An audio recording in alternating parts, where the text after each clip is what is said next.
Hi everybody, this is Mrs. O'Malley and this is our next project in the packet for the week of January 11th. We're making a Martin Luther King quote poster.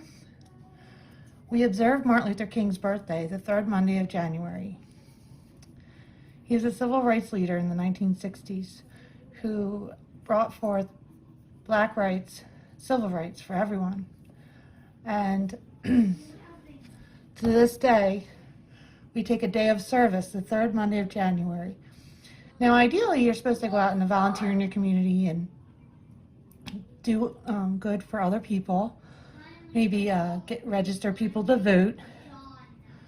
But what's most important is you treat other people with respect, no matter who they are, in a day of service.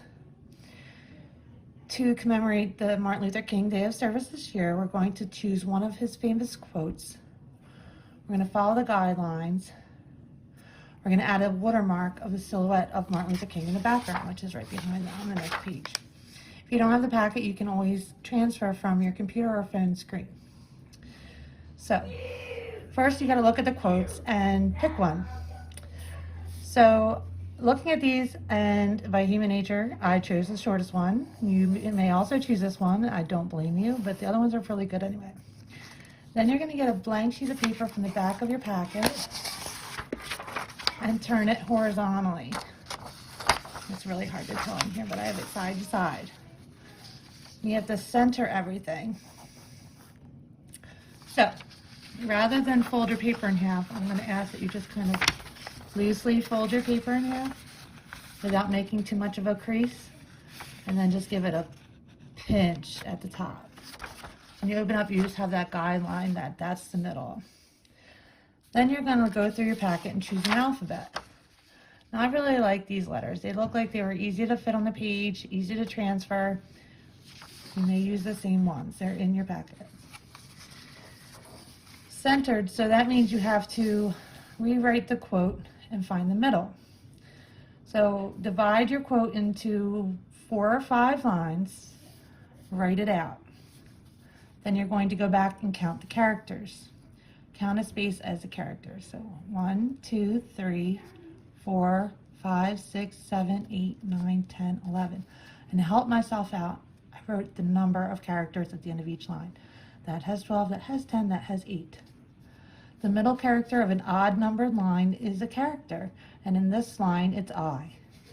The middle character of an even numbered word sentence is the space. Between letters in the space, in this case, is between the S and the space before right, the do and the space before want, and the between the R and the I in that word, because they're all even numbered characters. And stay on the Meet Chat, return to the Meet Chat, or schedule an afternoon visit with me to go over centering characters, because that's a major part of this. So once you have this all figured out, you're going to use that little notch you folded at the top. I'm going to start with the I in time, right underneath. And I'm going to trace right around the edges as best as I can see. You may want to put this on your window and do a light transfer, but I can see just fine. And I'm going to continue to write time this way. But when I do the T in time, I got to go backwards.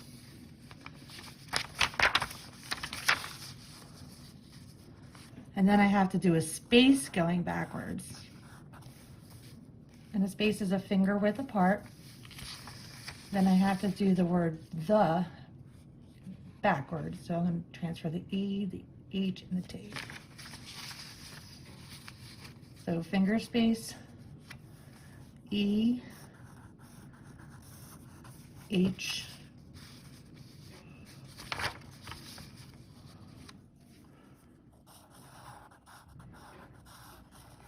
T. Your letters inside a word should be close but not touching, all on the same familiar plane. If you want to give yourself baselines before you get started, just make sure you erase them before the watermark. Okay, so I will continue to finish this line. The time is, and then start on the next line until I've gotten all the way down. Now, I don't know if you can tell or not, but I messed up big time down here, and I just erased it. So if you make a mistake in any of these exercises, don't worry about restarting. Just get yourself a good eraser. So the last part of this project is the watermark of Dr. King. I provide you with this sheet of paper. On the back, you're going to carbon transfer.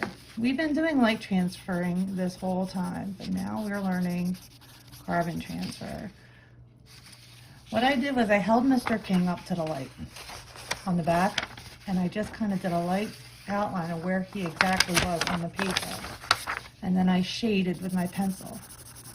I shaded until I had a hand cramp. I shaded until I could get this all over my hands and all over my face, you know. Oh my gosh, in college I used to have this pencil lead all over my face all the time because of how much shading I had to do with pencil, but that's for another time. So after you get done shading the back of Mr. King, you're going to line him up. Pay attention to where that notch is. Pay attention to where your words are.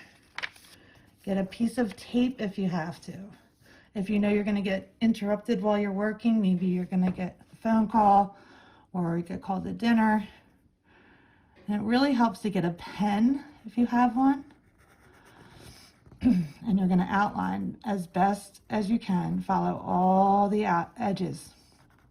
You do not have to shade in. That's after you're done tracing. You're going to make sure you've got his eye really good, his eyebrow, any little specks. As you can see the side of his head, it's just very nondescript. If it helps you to shade in little spots, go for it. But I'm going to ask you to shade in again when you remove him.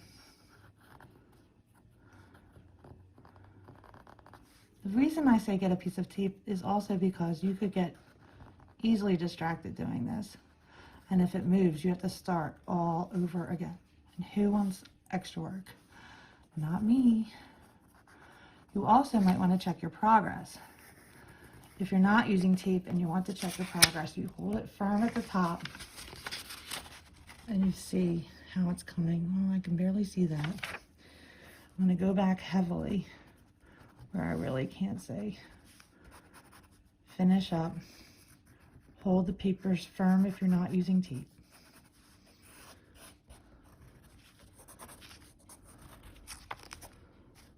Don't forget to outline the white areas. This is his ear. Ears are very hard to draw. So your ear might not look good. Just expect it not to look good. You won't be let down. Okay, so that's really hard to tell. So if you go back and shade heavily in the areas that you cannot see, you do that until you get a good representation of Dr. King.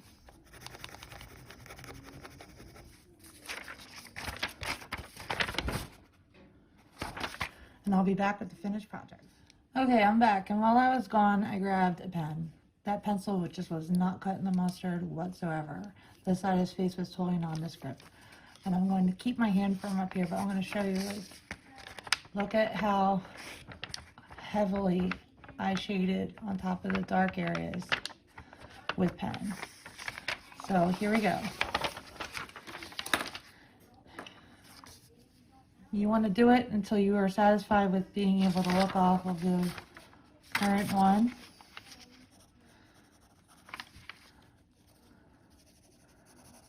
And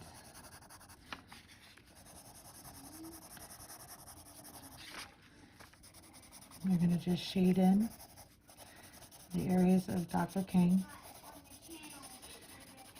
It's going to go right through your words. Don't worry about your words getting filled over. I'm shading darker than, I'm shading lighter than the words are on the paper. And I'll be right back with the finished project. And that's my finished project. Now, some things. The ear's not really coming through. His eyes are kind of hard to see. it photographs much better than it looks in real life. So this is what I'm going to say to you. When you do your words, and you have a watermark, if it's easier for you to light transfer, probably through a window with your words being in the way, or perhaps light transfer the watermarked image on first, and then do the words second. Just make sure he is centered and the words are second. Those are some tips to you who watch my demo videos, who come to meets, who appreciate everything I'm doing, working with you. But this done right would make an excellent way to honor Dr. King. Have a great day.